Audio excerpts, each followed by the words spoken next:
Amba apa ora piye?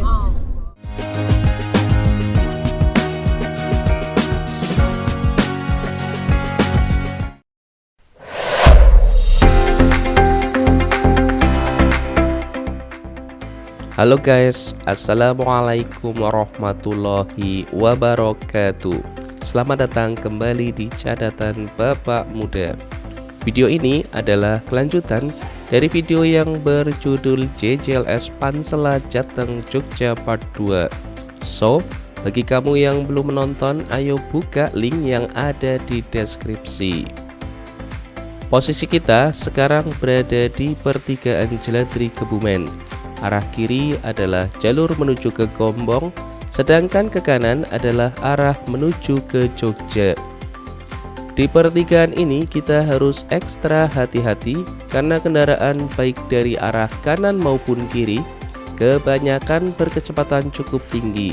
Selain itu juga posisi pertigaan berada di tikungan, jadi pastikan aman sebelum memasuki jalur ya. Kontur jalan di sini berbeda jauh dengan jalur yang kita lewati tadi. Jika jalur Karangbolong didominasi oleh medan perbukitan terjal, maka jalur yang kita lalui ini didominasi jalan landai, rata, dan lurus. Berkendara di sini memang nyaman dan menyenangkan. Meskipun begitu, kita harus tetap jaga konsentrasi dan patuhi batas kecepatan. Dulu, saat awal dibuka sekitar tahun 2018, di kiri kanan jalan sepanjang jalur dipasangi peringatan batas kecepatan dan peringatan bukan jalan tol.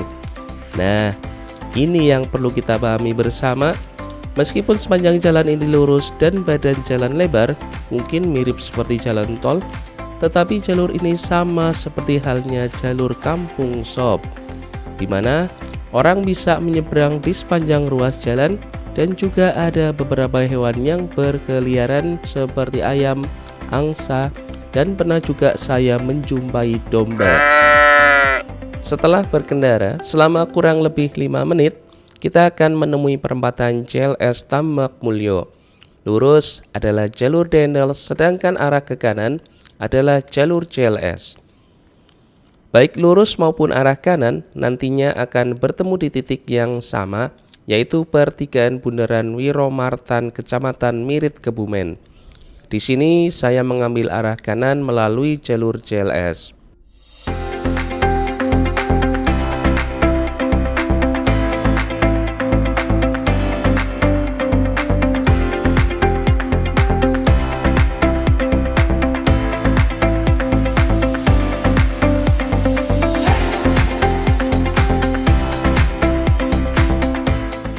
Mungkin teman-teman ada yang bertanya, apa bedanya jalur Dendels dengan jalur JLS ini? Jadi begini sob, jalur Dendels merupakan jalur yang sudah ada semenjak zaman Belanda. Sedangkan jalur JLS merupakan jalur baru yang mulai dibangun pada tahun 2015 dan selesai pada tahun 2018. Kedua jalur ini letaknya berdekatan, Dendels di sebelah utara dan JLS di sebelah selatan. Wilayah yang dilalui pun sama, yaitu Kecamatan Tambak Mulyo hingga Kecamatan Mirit, Kebumen.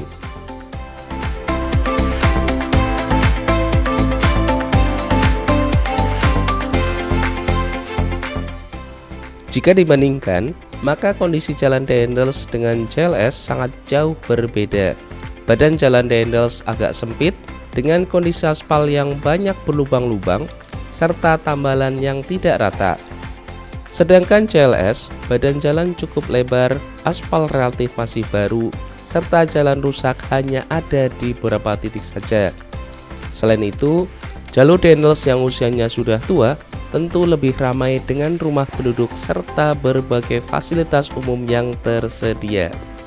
Untuk JLS yang usianya masih muda, sepanjang jalur cenderung sepi, melintasi tanah kosong dan areal persawahan. Meskipun jalur JLS ini masih sepi, kamu tidak perlu khawatir untuk melintas. Di jalur ini setidaknya sudah ada SPBU dan Pertasop. Fasilitas umum seperti masjid juga sudah banyak berdiri. Untuk rest area juga sudah ada beberapa, seperti rest area Pak Sulesman dan Sate Ambal Pak Haji Tino.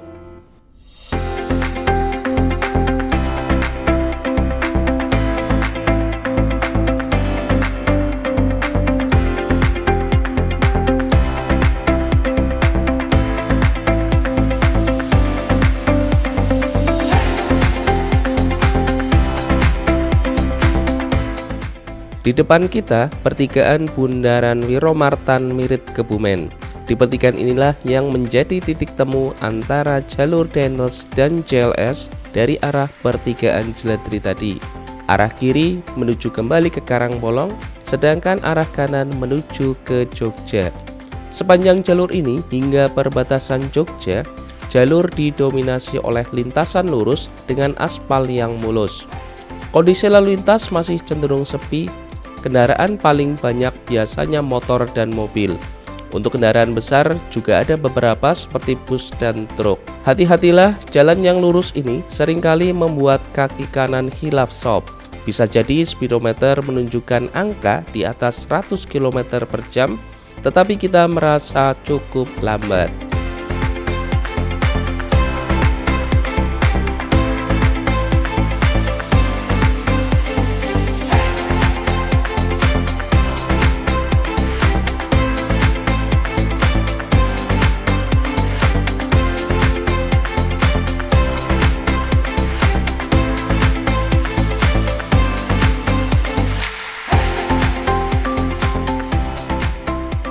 Tidak sampai 60 menit kita sudah sampai perbatasan provinsi. Setelah melewati jembatan Congot ini, kita memasuki Jogja, tepatnya Kabupaten Kulon Progo. Jalur Daniels di Kabupaten Kulon Progo tidak selurus seperti di Kebumen dan Purworejo. Di daerah ini ada banyak tikungan yang membuat kita harus lebih hati-hati. Di depan kita akan menjumpai Bandara Yogyakarta International Airport. Berdasarkan rekaman dashcam mobil, perjalanan dari Cilacap sampai Bandara YIA adalah 2 jam 25 menit. Ini merupakan perjalanan dengan waktu yang sangat singkat jika dibandingkan dengan jalur utama Cilacap Jogja yang biasanya memakan waktu 4 hingga 5 jam. Jalur utama yang saya maksud yaitu rute yang melewati Gombong dan Kutoarjo. Berada di terowongan bandara, kesan pertama yang kita tangkap adalah rasanya yang sangat gelap. Bagi kamu yang punya fobia gelap, mungkin akan merasa sangat tidak nyaman.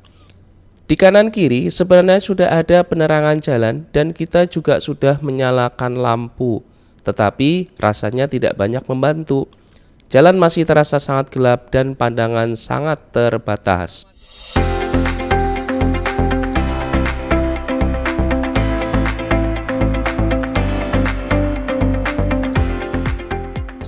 Keluar dari terowongan bandara, kita masih melanjutkan jalur Daniels Kulon Progo.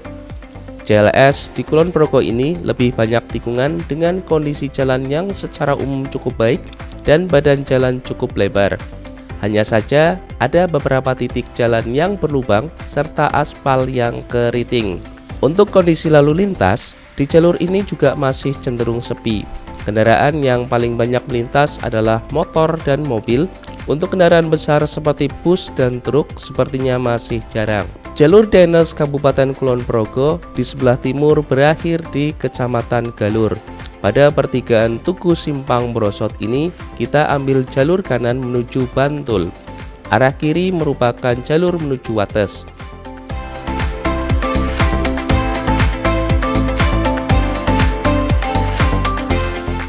Kondisi lalu lintas di daerah ini cenderung lebih ramai. Di depan kita akan melewati pasar dan jembatan Serandaan 2.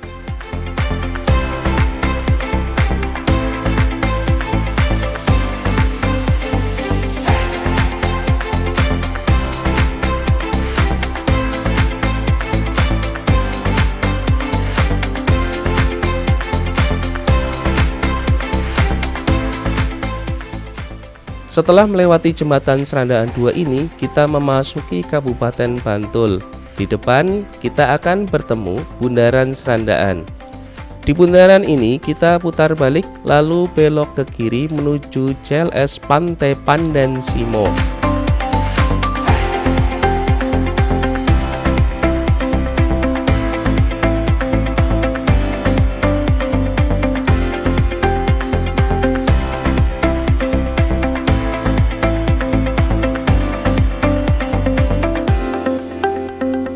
Arah lurus pada bundaran tadi merupakan jalur menuju pusat kota Bantul. atau bisa juga ke arah kota Yogyakarta. Jalur menuju Pantai Pandan Simo ini jalannya masih cukup bagus, hanya saja di beberapa titik ada yang rusak. Kita ikuti saja jalur ini terus ke selatan. Perjalanan dari bundaran tadi sampai Pantai Pandan-Simo hanya sekitar 10 menit saja.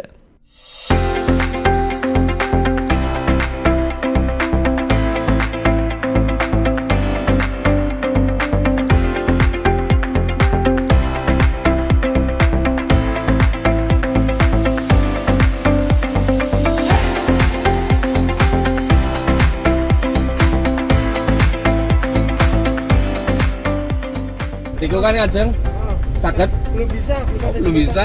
Jembatannya itu belum jadi maksudnya. Oh alah. Iya. Berarti balik sini Oh, ini baik. pertigaan. Perempatan tadi. Perempatan kanan. Parangtritis nggih. Oh. Oh nggih nggih. Nyun sewu, Mas. Bener ya, Pak?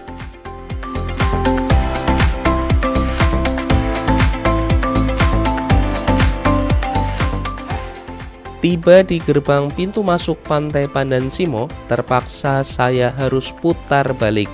Ternyata jembatan Kretek 2 yang menghubungkan Pantai Pandan-Simo ini sampai ke Pantai Parangtritis ditutup kembali. Kata petugas yang berjaga, jembatan Kretek 2 belum dilakukan peresmian. Saat Lebaran bulan Mei tahun 2022, jembatan dibuka khusus untuk jalur mudik. Jembatan Kretek 2 akan beroperasi mulai tahun 2023 yang kabar peresmiannya akan dilakukan pada bulan Desember. Saya putar balik lalu mengambil jalur Samaskuaru menuju jembatan Kretek 1. Jalur Samaskuaru kondisi jalan cukup bagus, badan jalan cukup untuk berpapasan dan tidak terlalu ramai.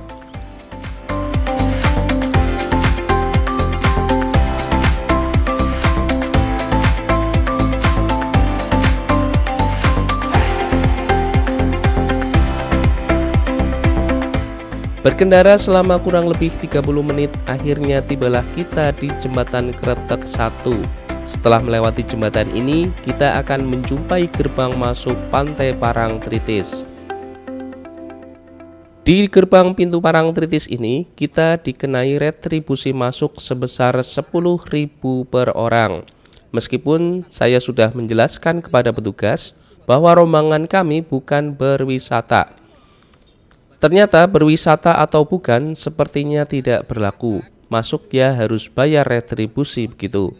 Nah, bagi teman-teman yang ingin melewati JLS tanpa harus membayar retribusi, dapat ditempuh dengan jalur Imogiri Siluk Panggang. Dari gerbang pintu Parangtritis ini, kita lurus saja ikuti jalan. Di depan kita akan menemui jalan perbukitan.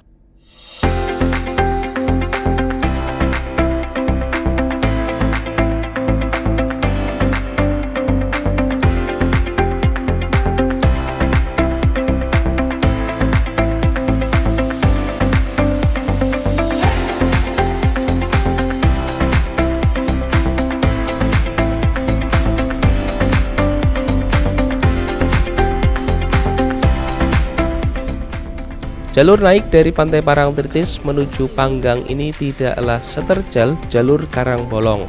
Meskipun begitu, kita tetap harus ekstra hati-hati karena tanjakan dan tikungannya cukup banyak. Jalan akan lebih landai setelah kita melewati daerah Giri Jati. Dari kabar yang bersumber dari Kedaulatan Rakyat KR Jogja, jalur jalan lintas selatan khususnya bagian yang melintasi Parangtritis hingga desa Giri Jati nantinya akan dibangun jalur Kelok 18. Jalan Kelok 18 digunakan karena adanya alasan geografi bahwa perbedaan tinggi antara Parangtritis dan Giri Jati yang tajam perlu dibuat jalan yang mudah dilalui kendaraan.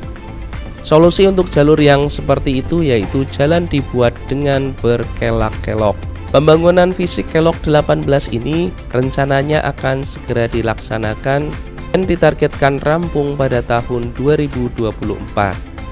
Sekarang kita berada di daerah Telogowarak, Kecamatan Purwosari, Kabupaten Gunung Kidul. Kita ikuti terus jalur ini menuju arah Pantai Baron. Jalur lintas selatan di Gunung Kidul ini medannya banyak melalui perbukitan, tetapi bukan perbukitan yang terjal. Kondisi jalan cukup bagus, aspal halus, dan badan jalan cukup lebar. Lalu lintas di sini juga cukup sepi, hanya ada beberapa mobil dan motor, sedangkan bus hampir tidak ada.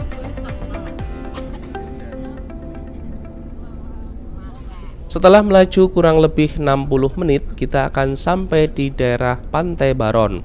Di simpang 3 Pelanjan, sebelum pintu retribusi Pantai Baron, kami ambil arah kiri menuju Wonosari.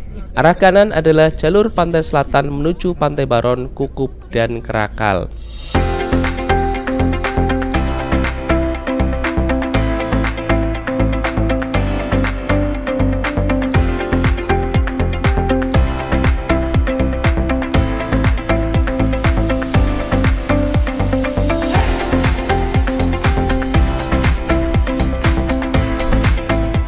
Di sini kami tidak lagi melalui jalur pantai selatan karena akan lebih jauh dan memakan waktu.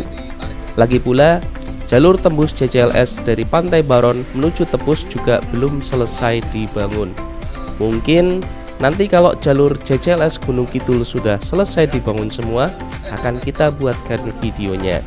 Terima kasih sudah menonton dan sampai jumpa di video berikutnya. Jangan lupa like, subscribe, dan share ya.